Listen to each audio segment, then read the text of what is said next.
Apexeri.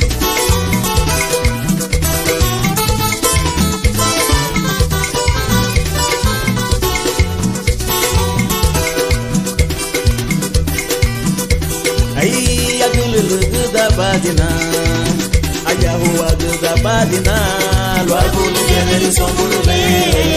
Ai agulu da badina, ayahu da badina, logo no venere sombulule. Emi tiga bagianu, magu besa bagianu, mani bala bagamu. Ayahuwa ganame mi tiga bagianu magu besa bagianu maniba la bagamu ay ayahuwa ganame mi tiga bagianu magu besa bagianu maniba la bagamu ay ayahuwa ganame yagulu gabadina Ayahuwa gabadina, logo no venere sombulule. Emi tiga bagianu, magu besa bagianu, maniba la bagamu, ay ayahuwa ganame. Emi tiga bagianu, magu besa bagianu, maniba la bagamu, ay ayahuwa Confesora Martínez, Anate Juanica, ha, apowe.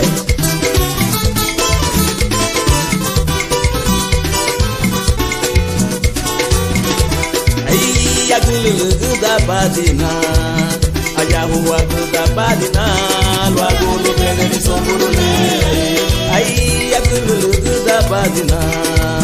Ayahuwa da badina, logo no venere sombulule. Sabu me agawa kule, ganye benu sulaginye.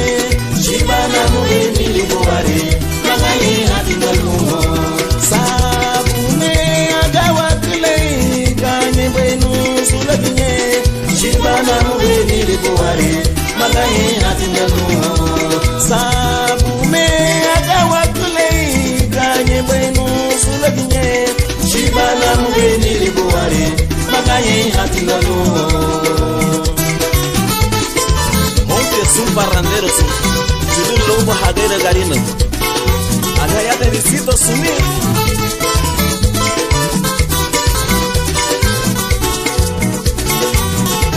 Ay agululu da badina Ayahuwa da badina Logo no venere sombulule. Ay agulu da badina. Ayahuwa da badina. Logo no venere sombulule. Emi tiga bagianu magu besa bagianu maniba la bagamu. Ay ayahuwa ganame. Sabu me agawa kule ganye benu sulaginye. Shibana mubenire boare magaye hatina lumo.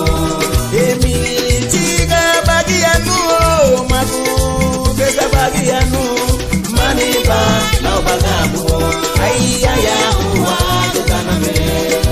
Sabu me agawa kule ganye benu sulaginye. Shibana mubenire boare magaye hatina lumo. Sabu me agawa kule ganye benu sulaginye. Shibana mubeniri buware magaye hatina lumo. Emi tiga bagianu magu besera bagianu